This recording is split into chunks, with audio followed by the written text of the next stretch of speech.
Hello there. Thanks for joining us.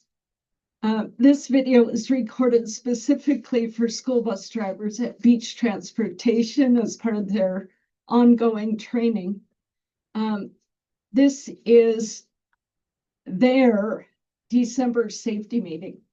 So if you are joining us as a member of the Beach family team, this video specifically has a few different directions for you. With your summary sheet, you will find a sheet that says how safe is your driving. You'll be using that during the presentation or afterwards, and it looks like this. It has bars and questions. I do not want that back. That's for your personal evaluation, but please turn in the summary sheet that is attached to that personal evaluation sheet. Okay, as long as that's clear as mud, let's get started. I'll share my little PowerPoint with you.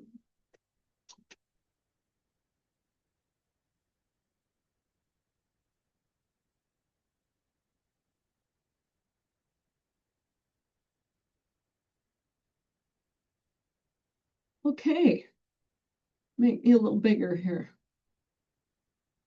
So we've noticed recently that some of our drivers have developed a few bad habits in their driving. As we go into winter, currently today, in December the 9th, it's raining outside and it was almost 50 degrees, but winter is on its way and it's predicted to be a pretty wet and snowy winter. So we'll see how that goes. But going into winter, you really need to be on top of your driving skills. You can't get complacent with your skills. So we're going to talk about good habits and bad habits and how to maintain your good habits, how to get rid of the bad habits, change over. And so we'll get started here. We're going to cover habits. We'll do an evaluation throughout the video, personal evaluation. We'll talk about the things you need to personally evaluate. Changing bad habits. Okay, there's our sign right there. We can put it right there. Good habits. So habits are a regular tendency or practice, things we get used to doing. They're a behavior pattern acquired by frequent repetition. So you've taken something and done it over and over again, and it's become something that you just normally do. It's behavior that's become nearly involuntary. And habits can be good or bad. So bad habits. These are undesirable or unsafe behavior patterns that you develop over time. They're hard to break because the behavior's imprinted in our brain, in our neural pathways. It's possible to change a bad habit through conscious, and that's the word that's going to have to apply here, conscious repetition. Wanting to make that change and then putting forth effort to make that happen. An average habit forms after 66 days. So we have been in school since September, October, November, 3 months, 60 days. Some of those bad habits have been pretty well ingrained. So why do we do it that way? Why do we develop bad habits? Think about why you change from something you normally would do to something that is maybe not quite as safe, or that you change for one reason or another. So sometimes the right way takes too much time. we're always looking for ways to save time, to save energy. And sometimes those right ways take a little bit of extra time and consideration. For example, not pulling out into an intersection when the light is green because too much traffic is coming towards you. In our personal cars, we pull out into that intersection and then we wait for the cars to get through and then we turn, even if the light's red at that point. With a school bus, we don't do that. We don't want to put a big school bus in the middle of an intersection filled full of kids where they could get, run into by someone who's not paying attention. Okay, sometimes we think we found an easier way, but that way may not always be the safest way. Sometimes we change our habits because we don't see the need to do something the way we've been asked. Hopefully you understand that all of our policies as a school bus company are for the safety of the students, our passengers, and our drivers. Sometimes we don't know the right way. Hopefully with your training as a school bus driver and through these monotonous videos, you do have an understanding of the right way to do things. Sometimes we do it that way because it's the right way to do it. That's the way you were trained. And that's where we need to get back to, is with all our driving habits, do it the way you were trained, do it the way that is the safest, because that will be the best for everybody involved. Okay, evaluation. Like I said, this evaluation form that's attached to your summary sheet is not for me. A lot of times I know what you're doing. We might check a video for student discipline and see you as the driver doing something that's maybe not as safe as we would like. This evaluation is for you. And I hope that you take it seriously and think about your position as a school bus driver, how crucial that is in the lives of those passengers that you transport. The decisions that you make can ultimately affect their life. Yeah, I'll just leave it at that. Okay, so an evaluation is to determine value. It's to judge the condition or the quality in relation to a standard. And our standard is safety. We want to be as safe as possible.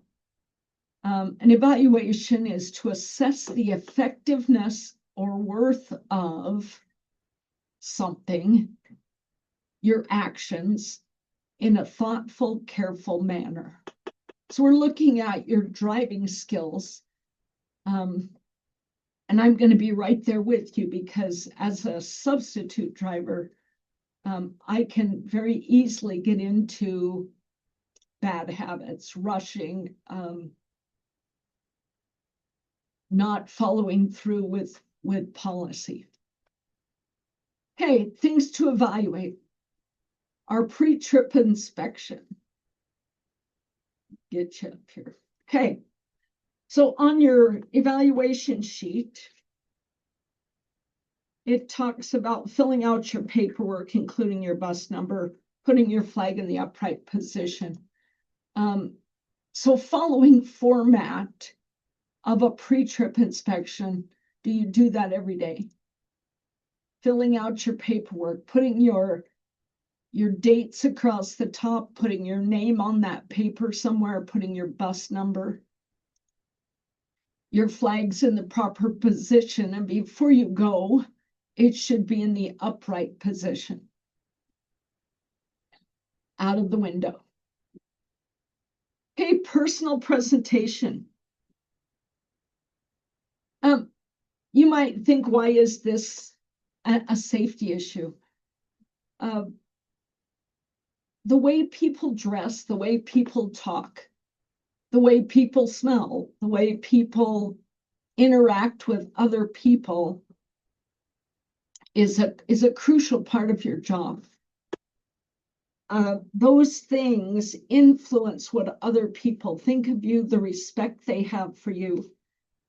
Those things could very much affect the discipline on your bus. And when discipline gets out of hand, it's harder to drive and harder to focus.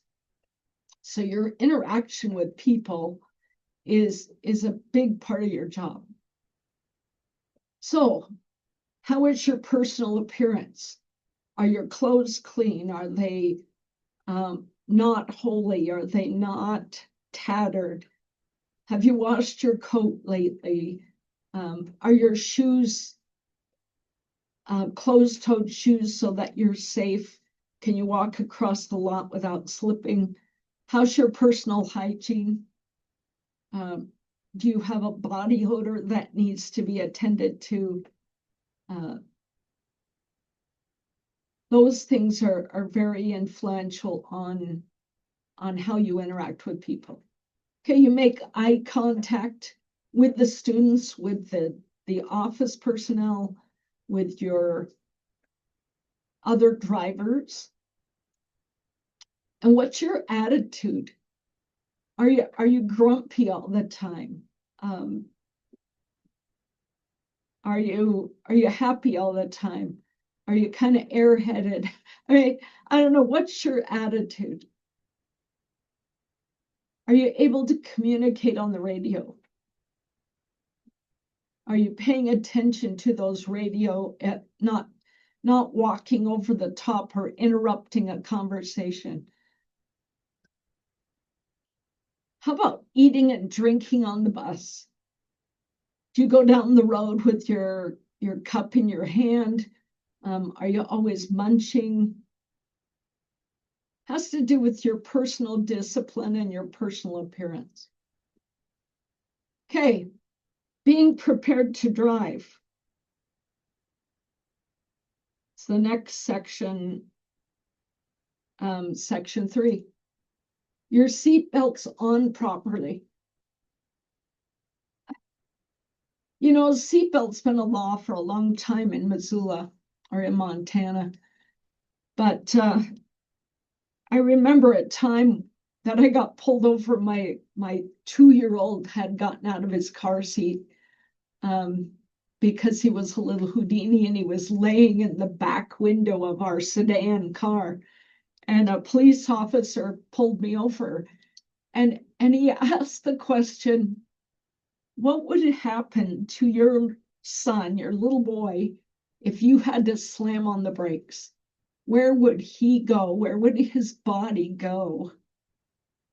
And that kind of brought it home to me that, you know, it's that old law of physics, that science, that a thing in motion stays in motion until it's stopped. So that little body, if I was going 45 miles an hour down Reserve Street and I slammed on that brake, that little body would continue to go 45 miles an hour until it hit the back of the seat in front of him, the window, and a person is not meant to hit something at 45 miles an hour. You as a driver, being in control of that vehicle, if you fly out of your seat, you no longer have control of that vehicle, which puts every other life on that vehicle in jeopardy. Besides your own personal well-being, it's vital for the safety of that vehicle for you to have that seatbelt on properly. Okay, you check and adjust your mirrors.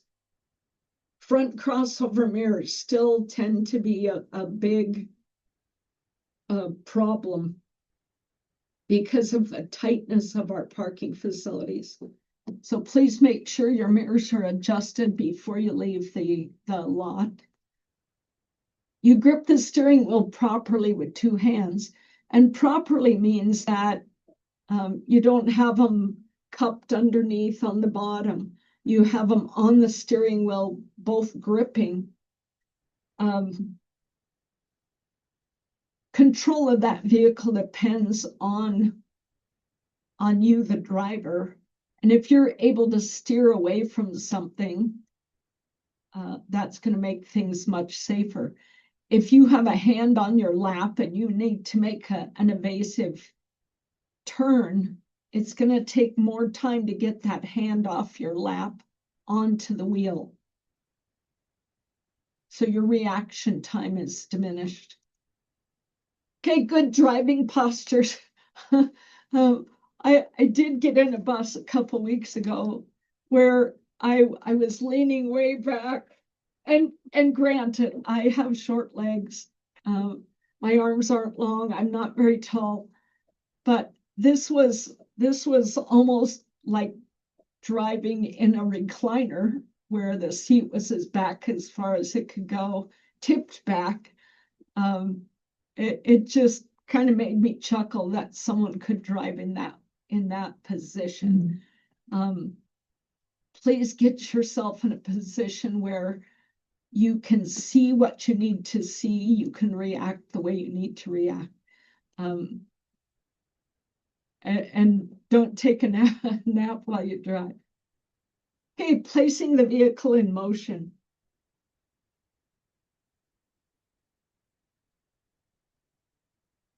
You have smooth acceleration. When I started driving, they called that jackrabbiting out of a position where when the light turns green, your foot is on the accelerator and you're jumping out of that position, kind of like drag racing with a school bus. The vision of that, at times seems a little exciting, but it throws your passengers around. It's bad on the vehicle. So smooth acceleration, making your bus ride as smooth as possible, moving slowly around potholes, looking ahead, seeing what the road looks like, what kind of obstacles. All of you know that we have lots of potholes. So smooth acceleration from a stop. Okay, you center the vehicle in the lane. We have several bike lanes in Missoula. Please don't drive in the bike lane. Some of our roads are really narrow because of those bike lanes, but try not to just put your vehicle, your school bus, over in those bike lanes. Stay away from those. We have several bikes around the Missoula area in the winter. That doesn't stop just because of the snow and the ice. You're centered in your lane. You're not weaving back and forth. You evaluate traffic patterns early. You recognize that people are pulling out from intersections.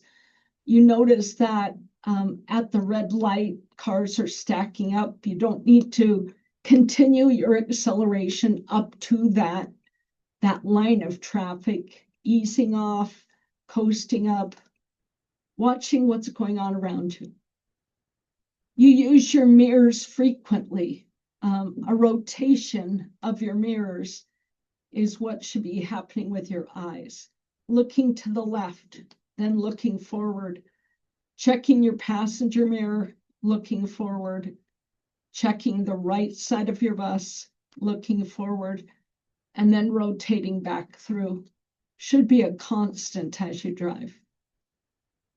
You're aware of traffic around your vehicle, on the sides of your vehicle, behind your vehicle, not just in front. This allows you to make evasive maneuvers quickly and easily if you know that there's nothing to your right or to your left. Okay, operating in traffic. You signal intentions well in advance. So your turning signals come on, your hazard lights come on well before the railroad tracks. Your overhead ambers come on well ahead of the pickup and drop-off points. You use the proper lanes. So when you make a turn, you're turning into the closest lane, not the outside lane. You travel to and from, say, Lolo, down Reserve Street in the outside lane as much as possible. You don't weave in and out of traffic to get a minute ahead of that car ahead of you. And I understand that sometimes you get behind a real slow moving vehicle, but in general, you're going to end up at the same place very shortly around the time, very shortly ahead of the vehicles you pass. It's not worth weaving in and out most of the time to get ahead of one vehicle or two vehicles to save a minute. Okay, you turn only when it's clear. You don't pull out in front of vehicles. You avoid sudden stops, just as starting smoothly is a good driving practice. Stopping slowly and smoothly is also part of a skill that you should try to develop, making that bus ride as smooth as possible. I always think about transporting my mother, who was, well, she was 98 when she passed away. In the last couple of years, I was her mode of transportation. And keeping her safe without jerking her around was a goal that I had. And that was something that had to be done consciously, slowing gently on the brake, avoiding fast movements, turns. Okay, you brake as soon as the need is recognized. So you're being aware, you're watching, you're observant of what's going on around you. Okay, signs and signals. You look ahead for stop signs, yield signs, and signals. You know what's coming up. You approach ready to stop, not blaring through the yellow light. That's kind of a habit that I need to work on at times, is where do I slow down in relationship to those lights? And most of the time that happens on those lights that don't have a countdown. I think I'm pretty good about watching the countdown on the crosswalk. But those lights that don't have that countdown sometimes don't give me the warnings that I need. You slow gradually, you come to a complete stop at stop signs, not that rolling stop. Think about why that's important. Sometimes we don't see what's going on in an intersection. Sometimes we don't see the pedestrian or the biker who's waiting to cross at those intersections or starting across. We yield to others. Sometimes if you come to a four-way intersection that's unmarked, so no stop signs, no yield signs, we want to push our way through that intersection because the car is coming from our left, which means we should have the right of way. But ultimately, an accident hurts everybody. And it's just easier to be patient and polite and yield than it is to push our way through. Okay, we check for cross traffic before moving. We accelerate gradually from a stop, not like a jackrabbit. Okay, speed. We observe the posted speed limit. Think about that word limit. What does limit mean? It doesn't mean observe the posted speed by going 5 miles an hour over because the police officer doesn't pull you over if you're a little over. Limit, when a speed limit was created, that should be the top speed that you're going. Interesting word, huh? Okay, we use good following distance, especially as we get into the slippery season, whether it's water or ice or snow. A good following distance, regardless of what's going on in front of you. Well, especially because of what's going on in front of you or what could happen.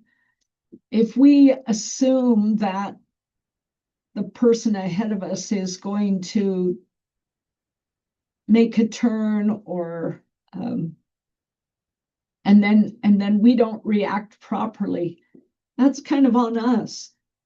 We've got to have a good space around our bus and especially in front of us. We adjust our speed for the conditions, create a bigger space so we can react.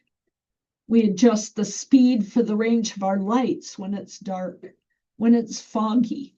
We slow down. We adjust the speed for curves or other dangerous areas like school zones or highly populated areas. We avoid sudden stops because we're being observant. Okay, railroad crossing. We use our hazards early to warn others. We tap the brakes to warn others that we're going to stop, apply those brakes, go through the procedures, come to a complete stop. And yes, we don't have a lot of active tracks in the Missoula Valley, but with most of our railroad crossings, we have the bike path. So coming to a complete stop could save a biker's life, a pedestrian's. Don't be in a hurry. We stop the required distance from the tracks, especially on those active tracks, staying back far enough that if a train comes, we're not going to be touched by that train. We open our window and door to listen for a train, and we close the door before we cross the track. We leave our hazards on until we're over the tracks. This is just a railroad crossing procedure, basic railroad crossing procedure. Okay, with our vehicle controls and equipment, we understand the correct lights to use. Our headlights versus our bright lights. We have our headlights on all the time. Our strobe light doesn't come on unless, one, we have students on board, two, it is foggy or dark, or you have a stop that's very often has vehicles that run your reds, so you're bringing more attention to your bus. Shouldn't be an everyday thing, and only strobe when we have students on the bus. Your inside lights, now that it's dark, we should be turning our inside lights on as passengers load. Our pickup and drop-off lights, our overhead ambers, our overhead reds. If you're a minibus, you're using your hazards on the side of the road. Sometimes your strobe light, excuse me, if it's a high traffic area. And we just went over lights for the railroad tracks. Those should be your hazards, not your overheads. Okay, you check the gauges throughout the trip. You check the gauges when you get in the vehicle and get that started, making sure you have enough fuel, making sure that your coolant is working, everything's going well. You have enough DEF for your diesel bus. Okay, you know how to use the fire extinguisher and the emergency exits. We'll go over all your emergency equipment probably in January, so next month. But think about what emergency equipment you have, and do you know how to use it? Do you know how to use the exits? You know where to place warning triangles, and not just know where to put them, but you actually use them if you have an emergency, if you have a breakdown, if you get stuck in the snow, to warn other vehicles. Okay, cleanliness of the bus. Again, kind of like personal appearance, personal attitude, the cleanliness of your bus reflects on the attitude and the actions and the behavior of your students. If you have a bus that's full of garbage and that's dirty and that's has old food and candy and stuff stuck to the floor, their behavior is going to be less controlled. There's something about cleanliness that calms, that settles behavior. And I'm not sure how that works. I just know that it does. Having driven a school bus for a lot of years, I've seen behavior, and part of it has to do with the attitude of the driver and how they manage their students. But if your life is in disarray and your bus is in disarray and you don't manage things, behavior gets out of hand. So your floor is neat and tidy. You sweep it occasionally, and not doesn't have to be every day, but I would say at least once a week you're sweeping that bus. Your front window and your dash is clean. Those of you who have decorations on your dash, who put your lost and found up on your dash, you need to find a different place for those things. Your dash needs to be clear to allow the best visibility of what's going on outside. The back window's cleared from dirt and snow, at least, before you leave, it was clear, so you don't have an inch layer where it's dark in the back of the bus. Your lenses and mirrors are clean, especially mirrors so that you can see. Your lenses is so that other people can see you. Okay, backing up.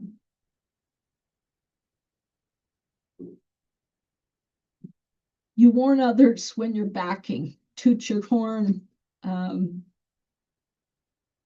use your mirrors to an advantage.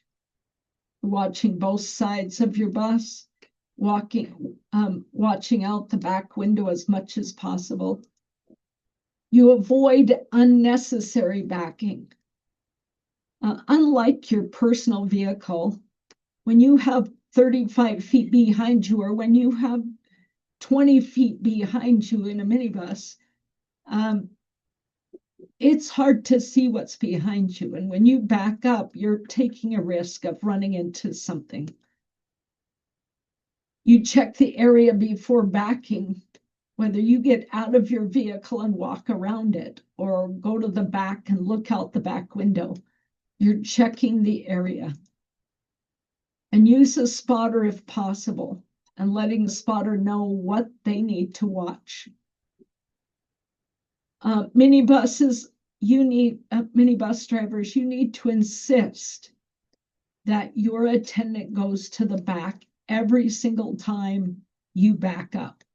And it's just a polite asking, could you go to the back of the bus and watch so I don't hit that pole, so I don't hit that tree, so I don't hit the mailbox. Okay, driving a school bus, which is, what we do. That's our job. So your passengers are seated before you move the bus. Crucial point. Your passengers stay seated while the bus is moving. You're enforcing the seatbelt law. You're making sure everybody stays in their seats. You remind those passengers to wear their seatbelts. And you know, I get a little lackadaisical when I'm a substitute. I can tell by the way the students react on your bus if you're having them buckle their seatbelts every day or not. If I'm a substitute and I get on your bus and you've been working with those kids to put on their seatbelts, they get on the bus and put their seatbelts on. If you're a driver who never does that, when I stand up and ask them to put their seatbelts on, they kind of look at me in a dazed look like, oh, this bus really has seatbelts and I'm supposed to put those on. You can tell on their faces and by their behavior that you as a driver don't enforce that. You check your danger zone in front of the bus, on the sides of the bus before proceeding. As we get into winter, one thing you really need to watch when you unload your bus, well, two things. One, that your students aren't crossing behind you, but two, as they get out and there's snow berms, some of them may walk down the side of your bus to get to a place where they can cross that snow berm. Please don't move your bus until they are out of your danger zone, away from the bus. And the danger zone is 10 feet. So probably out kind of where these kids are on every side of the bus, the left, the right, the back, and the front, especially the front. Okay, your passenger behavior is appropriate. By now, you should have established a relationship with your students. There should be some type of respect between you and them and you, and they should be, managed. The ones that are troublemakers, you hopefully have written them up. You've got a tracking episode going on with those reports. You're working with Wayne to help them correct their behavior, and the school's involved. You have positive interaction with your passengers. Greet them as they get on. Say goodbye when they get off. A smile. You follow the route sheet. So safety issue dictates that you are, one, going the direction that you've been asked to go, but your stops are in the right place. You're not stopping a block and a half away because the student lives there and you go past it anyway. You're following the route sheet the way it's written. And at the end of your bus route, you're checking for sleeping children, not leaving anybody on a bus. Okay, school zone loading zones or school loading zones. We arrive before the students are dismissed when possible. And I know our routes are really tight this year, and that is very hard to do on dry pavement. As the weather progresses into winter, that's going to get nearly impossible to get places on time. Please be patient. Please remember that time is not safety all the time. Rushing is just not a good habit to have. If you are late, that's much better than if you don't ever get there. At the school, you turn off your engines, and this is going to be, a big thing we harp on now that it's colder. Get your bus warmed up before you get to the school. When you get to the school, turn that engine off. Don't run it the whole time so carbon monoxide gets into where the kids are walking. You are going no more than 5 miles an hour through the school zones, and you're being watchful and you're attentive and your foot is ready to touch that brake. You don't back up in a school zone. You're cautious and careful when you move the bus. When you leave, as you're pulling in, anytime you're adjusting that bus in a school zone, you should be extremely watchful. Okay, driving down inclines, you test the brakes at the top of the hill. You gear down to descend. That's going to be really important in the winter. You use the brake properly, going up or down. We're talking about down. You proceed slow and you're in control. Okay, wheelchair buses, and this is going to limit this slide to just a few, but some of you may be in the future asked to drive a wheelchair bus on a field trip, or maybe they change you from the bus you're in into a wheelchair bus. So make sure that the lift door is secured to the side of the bus. The brakes are set on the chair while the chair is on the lift. If it's a big automatic wheelchair, power wheelchair, the power gets turned off. The brakes are on the chair are set when the chair is in the bus or the power is turned off. The tie downs are secure from the floor to the front, from the floor to the front, and the same in the back. So there's 4 points of securement and they're tight. The lap and the shoulder belt are secure and used properly. And the attendant sits by the wheelchair as close as possible and monitors the security of the straps and making sure the wheelchair doesn't move. Okay, post-trip, you turn off all your lights and switches before you turn your bus off. And that's going to help it start a little easier when you turn the bus on. If you start your bus with all the lights and the switches on, that pulls on your battery, makes your battery work harder. So at the end of your day, when you park your bus, you should turn off all your lights, inside lights, headlights, and all your switches, which is mostly heaters and fans. Okay, you turn off the master switch if it's equipped, and we're getting less and less of these buses. You check for sleeping children. You physically walk through your bus, put your flag in the down position.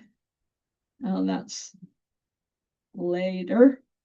Okay, so you disinfect your bus after your route. And I would do this in the morning and in the afternoon. Viruses, in a closed room or a closed bus spread easier than if you're outside.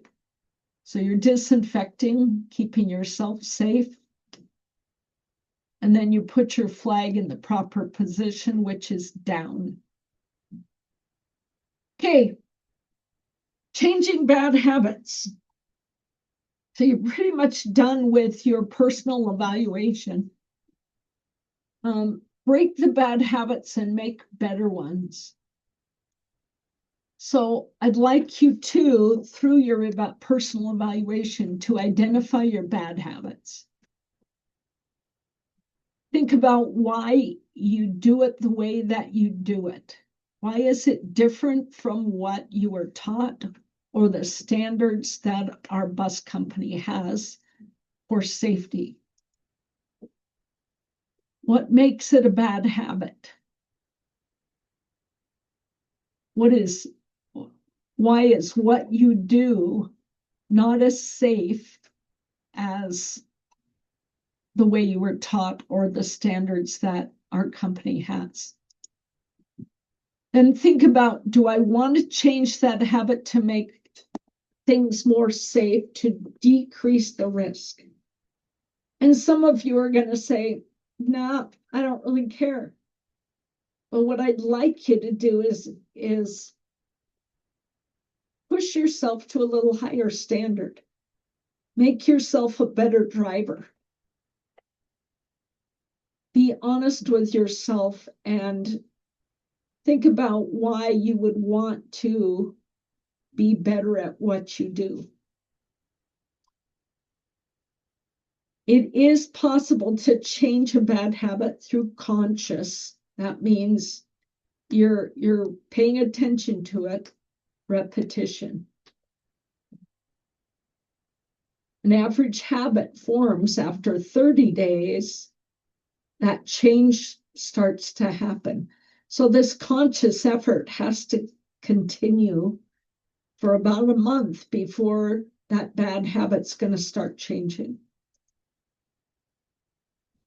So in closing, good habits are as addictive as bad habits, but they're much more rewarding.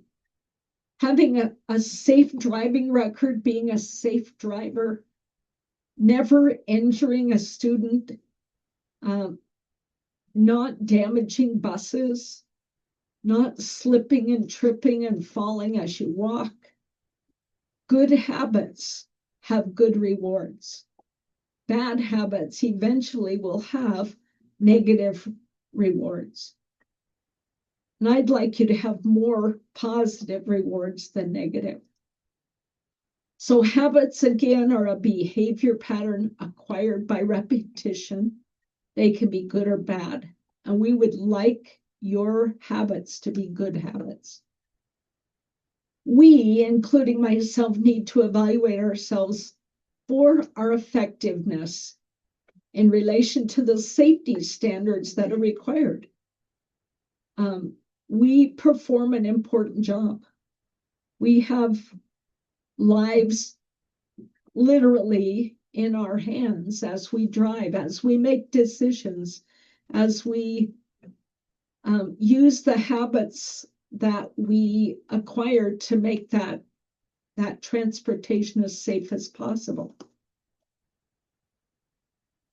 I know that you can change a bad habit, but it does take work and it takes commitment. And if you have several areas where you're a little deficient, that you need a little work, don't focus on all of them at once. Work on one at a time to where you correct that bad habit. Let me give you some examples of some bad habits that we've seen on our videos. And again, we don't pull those videos to watch you as a driver. Most of what we see comes because we're looking at the videos because of the students' behavior. You've asked us to pull the video, or the school has asked. But here's a couple that we've seen. A driver, just recently, a driver not using their seatbelt. Okay. That's a pretty easy correction.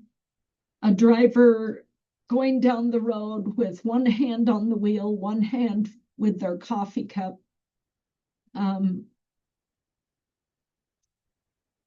That was another one we saw. A driver not using signals, turning signals, a driver not stopping completely at stop signs, really blatantly having a rolling stop. Probably the most surprising was a driver with their foot upon maybe the console in the middle of the bus, the big buses, on that big hump that's in the middle that's over the engine. Foot probably up on that, or maybe up on the garbage can. Just the knee was up almost above the steering wheel, cup in hand, laid back in a reclining position, window open. It just looked like they were pretty comfortable in their recliner with their beverage. It just was not good posture. Like I said, it's just things that we see, things that could be corrected, that you could do better. You know, you can do better. We all can do better. We can be better. All right. So your personal valuation, excellent, very good, good, average, poor. I'm going to guess most of you don't have any poors.